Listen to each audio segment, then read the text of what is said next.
Nesse vídeo a gente vai definir algumas propriedades a mais das transformadas de Laplace Z, especificamente a da linearidade, a do deslocamento e a da derivação. A gente vai interpretar essas duas propriedades em termos de funções de transferência, que dá uma interpretação interessante, um jeito bom de lembrar as fórmulas. E a gente vai também discutir o conceito de dualidade, que diz que sempre que tem uma propriedade que, basicamente, se tem uma propriedade que fala assim, se eu faço alguma coisa no tempo, acontece alguma outra coisa em frequência, você pode trocar a ordem. Também vai existir uma operação, uma propriedade que diz, se eu fizer aquela outra coisa no tempo, acontece uma coisa parecida em frequência. Eu espero que com exemplo isso vai ficar mais claro o que eu quero dizer. A propriedade de linearidade é óbvia, ela surge da linearidade da somatória e da integral. Que basicamente, a transformada Z da soma é a soma das transformadas Z, e se eu multiplico por uma constante, a constante cai fora da transformada. Para Laplace é a mesma coisa. Vem de linearidade, de somatório e de integral. Essa aqui não tem muito segredo, mas é bom deixar formalizado aí a propriedade. A segunda propriedade é a do deslocamento no tempo. A gente viu isso no exemplo daquele vídeo mais intuitivo. E a propriedade do deslocamento no tempo, ela diz que a transformada Z de um sinal deslocado no tempo, então esse x de n menos n0 é o sinal x deslocado para a direita de n0 unidades. Naquele videozinho intuitivo a gente tinha um exemplo em que o n0 era igual a 1. Mas de qualquer forma a transformada Z desse sinal é igual à transformada Z do sinal x original multiplicado por z elevado a menos n0. Tá? E no caso da Laplace, tem uma propriedade muito parecida, que se eu desloco no tempo de t0, então a transformada de Laplace é multiplicada por esse fator elevado a menos s t0. Tá? Coisa que eu queria chamar a atenção é que no caso da transformada Z unilateral, que aqui a transformada Z nossa é uma soma que vai de menos infinito a mais infinito. A transformada Z unilateral, a soma vai de 0 até infinito. Daí, nesse caso, apareceria um termo com a condição inicial em x a menos 1 aqui. No caso da transformada Z, isso não vale para Laplace, tá? Isso aqui só vale para a transformada Z. Mas é assim que você lida com condições iniciais em sistemas a tempo discreto. Isso é uma coisa que vai ser vista em cursos mais à frente. Tá? O que eu queria chamar a atenção de vocês é que essa propriedade dá para obter ela direto da somatória, um pouco como a gente fez no exemplo, os livros fazem isso. Mas dá para obter essa propriedade interpretando ela em termos de função de transferência. E o que eu acho interessante nessa interpretação é que ela mexe com o conceito de função de transferência, ela tenta deixar claro mais ou menos de novo a questão de autofunção, ela resgata uma série de conceitos que eu acho que são importantes de ter aqui desse curso. Né? Então, basicamente, o problema que eu queria que vocês tentassem resolver para interpretar essas propriedades em termos de função de transferência, eu vou fazer isso aqui para o caso da transformada de Laplace, para o Z é a mesma coisa. Imagina que você tem um sistema cuja resposta ao impulso é um impulso atrasado. Então, eu ponho um impulso nesse sistema aqui, a resposta é um impulso em T0. Tá? O que eu queria que vocês tentassem fazer, dessem uma pausa e tentassem fazer, é determinar quanto que vale o sinal, a saída no tempo aqui, qual é a relação entre o y de t e o x de t, e quanto que vale a função de transferência desse sistema, quanto que vale o h de s desse sistema. Tá? Bom, a primeira coisa talvez seja se convencer de que o sistema é linear e invariante no tempo. Então dê uma pausa agora e tenta resolver esse exercício. A solução desse exercício não é muito difícil. O que se tem é que, bom, é um sistema caracterizado por uma resposta ao impulso já, então necessariamente ele é linear e invariante no tempo, porque você diz que ele tem uma resposta ao impulso. E para essa resposta ao impulso aqui, eu escrevo a saída como a convolução, então, da entrada com a resposta ao impulso. O h de t é delta de t menos t0, então h de t menos tal, o que tem aqui dentro, eu substituo, o que aparece em t aqui, eu substituo isso aqui é o h de t. Né? Então, eu substituo t menos tal por t aqui, então vai dar a integral de x de tal delta de t menos tal menos t0. O que o delta faz? Bom, ele é delta para qualquer valor de tal que eu tiver aqui, fora o valor de tal que anula o argumento, que é o tal para anular esse argumento ele tem que ser igual a t menos t0. Quando o tal é igual a t menos t0, ele extrai o valor de x aqui. Então isso aqui dá x no tal que anula esse argumento, isso aqui dá justamente x de t menos t0. Então esse sistema que tem essa resposta ao impulso é um sistema que implementa o atraso. Então a relação, esse y de t aqui é igual ao x de t menos t0.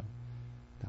Bom, mas ele é um sistema linear invariante no tempo, então eu sei que a saída dele, o y de s, a transformada da saída dele, o y de s, é igual ao x de s vezes a função de transferência desse sistema, o h de s.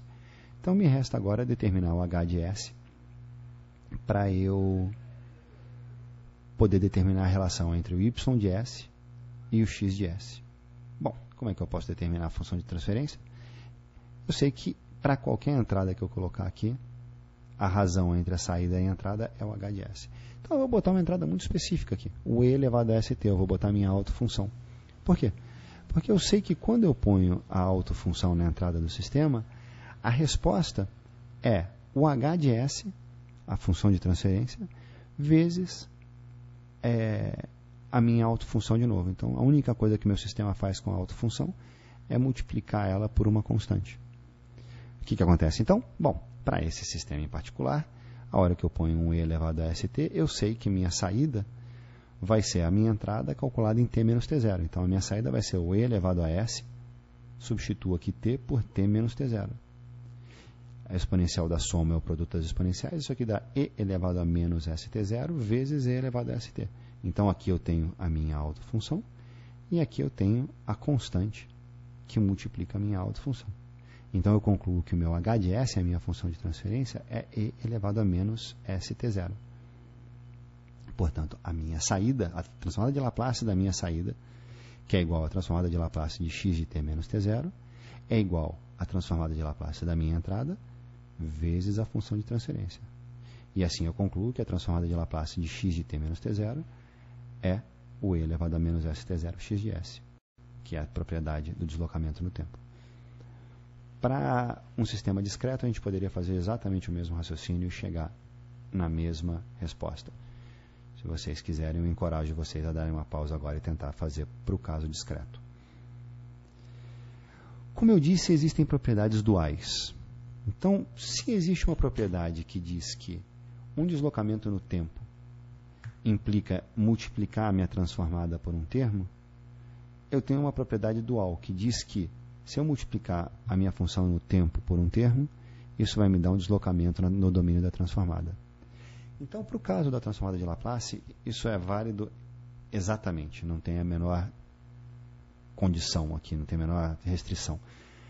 De fato, você consegue provar facilmente que a transformada de Laplace de e elevado a s0t x de t, então eu pego o meu sinal e multiplico por esse termo aqui, e elevado a s0t, que é muito parecido com o que eu tinha aqui em cima.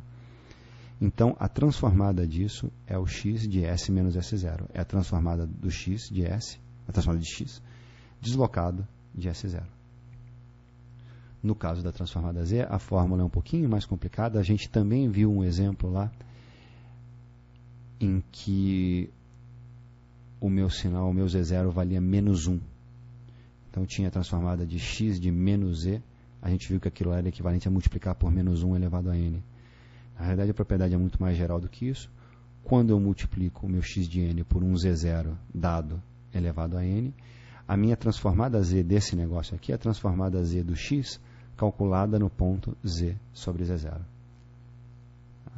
Então aqui não é exatamente um deslocamento, há uma razão aqui, mas é a propriedade dual da outra. Outra propriedade que a gente vai discutir aqui é a propriedade da derivação no tempo. Nota que não faz sentido falar de derivação no tempo no caso discreto, só no caso contínuo. Porque não faz sentido falar da derivada em relação a n de x de n. O x de n só é definido para valores inteiros de n. Mas vamos tentar então agora ver... vamos parar por aqui. Assim, tentar fazer isso em termos de um problema. Quer dizer, você tem um sistema agora cuja saída y de t é a derivada da entrada. Se você interpretar esse sistema, essa operação de derivada como um sistema linear invariante no tempo, O problema é determinar o y de S, a transformada de Fourier da saída, em relação à transformada de Laplace da saída, em relação à transformada de Laplace da entrada. Mesma coisa que a gente fez lá atrás. Interpreta isso como um sistema linear invariante no tempo e calcula, sabe que vai ter uma função de transferência, calcula qual é essa função de transferência. Então, dá uma pausa agora e tenta resolver isso. Bom, o nosso sistema é o próprio x de t, a saída é a derivada. Eu sei que ele é linear e invariante no tempo, a gente já fez um exercício em sala sobre isso. Então eu sei que eu posso caracterizar ele por uma função de transferência, em que a transformada de Laplace da saída é o produto da Laplace da entrada pelo x de S. Como é que eu determino essa função de transferência? Do mesmo jeito que a gente fez antes. Eu coloco uma autofunção aqui e calculo a saída e vejo que a saída vai ser uma autofunção multiplicada pela função de transferência. Mas a saída, nesse caso em particular, é muito simples. Ela tem que só fazer a derivada em relação ao tempo de e elevado a st. E eu sei que isso é s vezes e elevado a st. Apareceu a minha autofunção multiplicada por alguma coisa, que é justamente a minha função de transferência, o h de s igual a s, nesse caso. Portanto, eu sei que o y de s é igual a s vezes x de s. Essa é a propriedade da derivada. A derivação no tempo equivale a multiplicar em s a transformada de Laplace. Então, como eu disse, isso aqui não se aplica a sistemas discretos, porque eu não consigo falar da derivada. E uma coisa que vocês observam é que não apareceu as condições iniciais, aqui não apareceram. E por que não? Porque a gente está trabalhando aqui com a transformada de Laplace bilateral, que é uma integral de menos infinito até mais infinito, de x de t elevado a menos st dt. Que é igual, então, só botar aqui, deixar claro, integral de menos infinito até infinito, de x de t e elevado a menos st dt. Se eu estivesse trabalhando com a transformada unilateral, que é o que se usa em cálculo 3, em soluções de equações diferenciais, a integral seria de 0 até infinito. E aí, nessa propriedade da derivada, apareceria aquele termo com a condição inicial que muitos devem ter visto por aí. Qual é a propriedade dual? Derivação no tempo equivale a multiplicar por s no domínio da transformada. Da mesma forma, a derivação em s ou em z equivale a multiplicar por n ou t no domínio do tempo. Então, deriva no tempo, multiplica por s, deriva em s, multiplica por t. Tá?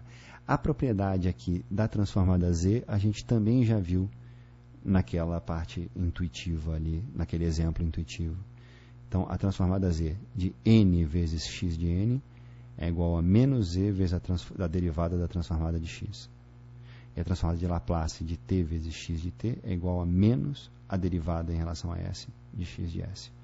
Então, você vê que existem diferenças sutis entre as propriedades, isso a gente tem que se lembrar, mas o importante é saber que mais ou menos vai existir uma propriedade que diz que a hora que eu multiplicar por n, x de n, vai acontecer alguma coisa que depende da derivada no domínio da transformada.